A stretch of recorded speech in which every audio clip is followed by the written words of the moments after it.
আসসালামু আলাইকুম। কেমন আছেন আপু এবং ভাইয়ারা? আমি তো আলহামদুলিল্লাহ অনেক ভালো আছি। তো যে যেখান থেকে আমার ভিডিওটি দেখা শুরু করেছেন, একটা লাইক দিয়ে দেখতে থাকেন। আর আপনারা সাবস্ক্রাইব করে আমার সাথেই থাকেন, কেমন? আর আপনারা সাবস্ক্রাইব করতে চান না কেন? সাবস্ক্রাইব করে রাখেন নতুন নতুন ভিডিওগুলা দেখার জন্য, ঠিক আছে? আর এখন তো সকাল সকাল বলতে কি, আর না হলো 10:30 বেজে গেছে, এটা তো সকাল বলা যায় না। তো আমাদের পুরান ঢাকার জন্য এটাই সকাল। হ্যাঁ, সকাল বলতে আসলে যখন ঘুম থেকে উঠি ওইটাই আমার জন্য সকাল। সকাল মানে যে ভোর 5টা 6টা, হ্যাঁ, এরকম না। আমি যখন ঘুম থেকে উঠি ওইটাই আমার কাছে মনে হয় যে এটাই আমার সকাল। যাই হোক, অনেক বেলা হয়ে গেছে, আসলেও সকাল না, 10:30 11টা অলমোস্ট বাজে। তো তোমার আজকেও নাস্তা বানাইতে পারি নাই। আহ, সকালে একটু ঝামেলা হয়ে যায়। আহ, একা মানুষ তো, সব দিকে আসলে পারি না। সব কিছুই করতে পারলাম, কিন্তু দেখা গেল নাস্তাটা বানাইতে পারলাম না, এই আর কি। তো তাফসিরকে বললাম জলদি যাও, নিচে যাও, আমাদের জন্য পারোটার ভাজি নিয়ে আসো, আমরা খাই। আর আজকে তো বিশেষ একটা দিন। তো নাস্তা খাইতে গিয়ে বিশেষ একটা দিনে আজকে কি খাবো, কি রান্না করব, ওইটাই আর কি আহ, আলোচনা করতেছি তাফসির আর আমি বসে। তারপর তোমার মনে করো যে গরম গরম চা, চা না হইলে তো চলে না। সকালে চাটা খুব এনার্জি দেয়। চাটা খাইতে খাইতে একটু ভালোভাবে ভাবতাছি যে আসলে কি রান্না করব, স্পেশাল দিন। আর তোমরা ভিডিওটা দেখতে থাকো, স্পেশাল দিনটা কি, চাটা খাওয়ার পরেই আমি তোমাদেরকে বলতাছি। তো তোমার মনে করো যে চাটা খেয়ে চলে যাব একদম সরাসরি রান্না করার জন্য।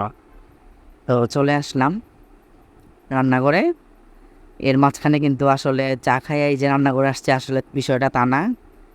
অনেক কাজকর্ম করছি, ঘরবাড়ি তোমার একদম ওকে ডান, তারপর রান্না করে আসছি। আর আজকে আম, বিশেষ একটা রান্না বসাই দিলাম।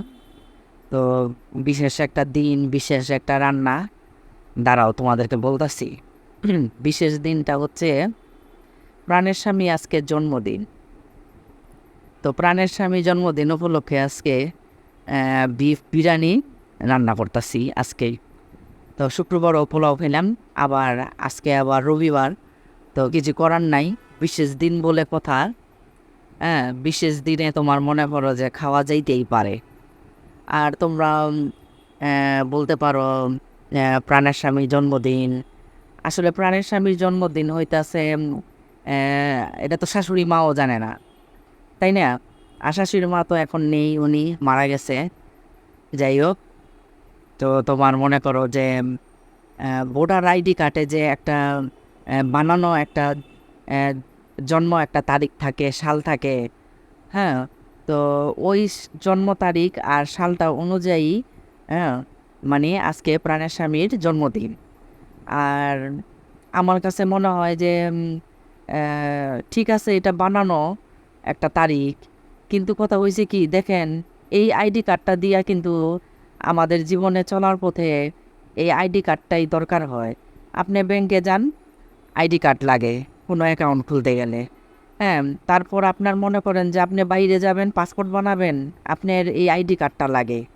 আপনি একটা সিম কার্ড উঠাবেন, ওই সিম কার্ড উঠায় তো আপনার আইডি কার্ড লাগে। তো আমি মাত্র 3টা উদাহরণ দিলাম, বয়স দিতেছি, আমার এত কিছু মনে পড়তেছে না। আপনার দেখেন কারেন্টের, তারপরে পানির, হ্যাঁ, বাড়িতে কাজকর্মের কত কিছুর জন্যই তো আপনার মনে করেন যে এই আইডি কার্ডটা লাগে। তো আসলে এই আইডি কার্ডটার যে জন্ম তারিখটা, হ্যাঁ, এটা আমাদের বিশেষভাবে মনের ভিতরে গাইতে গেছে গা। হ্যাঁ, এমনকি আজকে সকাল থেকে তানজিনার মোবাইলে, আমার মোবাইলে, প্রাণের স্বামীর মোবাইলে আমরা কিন্তু প্রাণের স্বামীর আইডি দিয়েই আমরা আমাদের সিমগুলো উঠাইছি। তো এই কারণে মানে আমাদের সবার মোবাইলে একই মেসেজ আসতেছে যে জন্মদিনের শুভেচ্ছা জানাই। হ্যাঁ, তো তোমার মনে করো যে মনে না থাকলেও আমাদের মনে করায় দেয় এই মেসেজগুলা, বা ব্যাংক থেকে কোনো মেসেজ আসলো, নানান জায়গা থেকে মেসেজ এসে মোবাইলটা বইরা যায়, তো আমাদেরকে কিন্তু মনে করায় দেয়। যাই হোক, তো তোমার মনে করো যে আসলে জন্মদিন তো বলে কথা না, কথা হইতাছে খাওয়ার একটা বাহানা। তানজিনা তাফসির একটা বাহানা চাই, ওদের একটা বাহানা হইলেই হয়, ঠিক আছে? তো ওরা চায় হলো বাহানা যে ওর বাবার কাছে আবদার করে যে না, গরুর মাংস নিয়ে আসো, আমরা আজকে গরুর মাংস বিরিয়ানি রান্না রান্না করে খাবো তোমার জন্মদিন উপলক্ষে। আর আমি হলো কি বাহানা খুঁজি, আমার কাছে তো মজাই লাগে বিরিয়ানি রান্না করতে। একটা আইটেম চিন্তা করে দেখেন, একটা আইটেম রান্না করা কত মজা। আপনি রান্না করে যান, বসায় দেন, মাংস সিদ্ধ হয়ে যাবে, চাল ছেড়া দেন, বিরিয়ানি হয়ে যায়। আর এখানে একটু বলে নেই, একটু মাংসর ঝোল উঠায় রাখছিলাম, গ্রেভিটা। আর এই যে গরম একদম ধোয়া ওঠা গরম গরম বিরিয়ানি। আর শুক্রবারে যে চিকেন কাবাব ছিল, ওই 8টা বের করে ভাইজা নিছি। আর শসা আর তোমার পেঁয়াজ কেটে নিলাম। তো খাইতে কিন্তু মাশাল্লাহ, আলহামদুলিল্লাহ।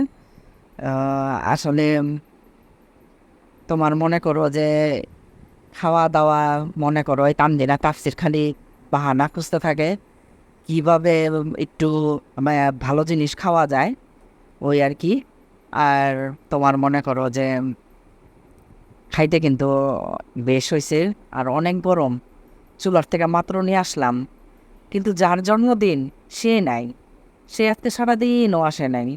বয়স তো পরে দিতাছি, সে আসছে, সে 6টা বাজে আসছে। আইসাও আশ্রমে গোসল করলো, 1 ঘন্টা চলে গেছে, 7টা বাজে খাইছে সে। যাই হোক, কিছু করার নাই। তারপরও আমরা অপেক্ষা করছিলাম 3:30 পর্যন্ত। তো 3:30 বাজে ফোন দিলাম, বললো যে না তোমরা খাও, আমার আজকে দেরি হবে। তো আমি কাজে আটকা পড়ে গেছি। তো ওই কারণে আমরা কি করলাম, যে আমরা খাইতে বসে গেলাম গা। তো তোমার মনে করো যে আসলে ফ্যামিলিতে আপনার মনে করো যে এই যে ছোট ছোট দিবসগুলা বলেন, হ্যাঁ, এই এই আর কি মনে রেখে একটু রান্না বাড়া করে খাওয়া, এই আর কি তোমার ফ্যামিলিরে আসলে মনটা খুশি করা। হ্যাঁ, এটা একটা মনে করো যে উপায়। আর আসলেও আম, ভালো কিছু খাওয়া দাওয়া হইলে, ভালো কিছু রান্না হলে, ভালো কোনো দিবস হলে আম, মনটা এমনও ভালো থাকে, তাই না? আর তাছাড়া আমরা সবাই হ্যাপিনেস থাকতে পছন্দ করি, স্যাডনেস আমাদের একটু ভাল লাগে না, হ্যাপিনেস যত থাকা যায়। যাই হোক, তো খাওয়া দাওয়া শেষ করলাম। তো এখন তো বাজে প্রায় রাত 10:30। প্রাণের স্বামীকে বললাম যে জন্মদিন উপলক্ষে মিষ্টি নিয়ে আসো, কেক তো কাটবা না, তাই মিষ্টি নিয়ে আসো, আমরা সবাই মিষ্টি খাবো। তো কী করলাম, মিষ্টি নিয়ে আসলাম, প্রাণের সামনে নিয়ে আসলো আর কি। আসলে জন্মদিন উপলক্ষে না, আজকে আমি সারাদিন যার ভিডিওতে যেতেছি ওর ভিডিওতেই মিষ্টি দেখতেছি, এত মিষ্টি দেখছি, মিষ্টি দেখে পরে খাইতে ইচ্ছা করতেছে। পরে 10:30টার দিকে ফোন দিলাম, প্রাণের স্বামীরে কই আসো, তারপর বললো যে আচ্ছা ঠিক আছে, আমি নিয়ে আসতেছি, এই আর কি। তো তোমার খাইতে ইচ্ছা করলে তো না খেলে শান্তি লাগবো না আজকে। মিষ্টিগুলোও পুরা টাটকা ছিল। আর তাফসির তানজিনা তো বিরিয়ানি দেখা রাত্রেবেলা আজকে বিরিয়ানি খেয়েছে। বিরিয়ানি হইলে আবার 2বার খায়, এমনি কিন্তু রাত্রে খাইতে চায় না। আর তাছাড়া বিকালে কিছু খাই নাই, তো তো ওই কারণে রাত্রে আজকে বিরিয়ানিটা গরম করে দিছি। তো আমরা সবাই একটু একটু করে বিরিয়ানি আবার খাইছি, খায়া দেন মিষ্টিটা খাইতেছি। তো মিষ্টি খাইতে খাইতে আজকে আমি এখানে বিদায় নিয়ে নেই। আল্লাহ হাফেজ, ভালো থাকো, সুস্থ থাকো, কেমন?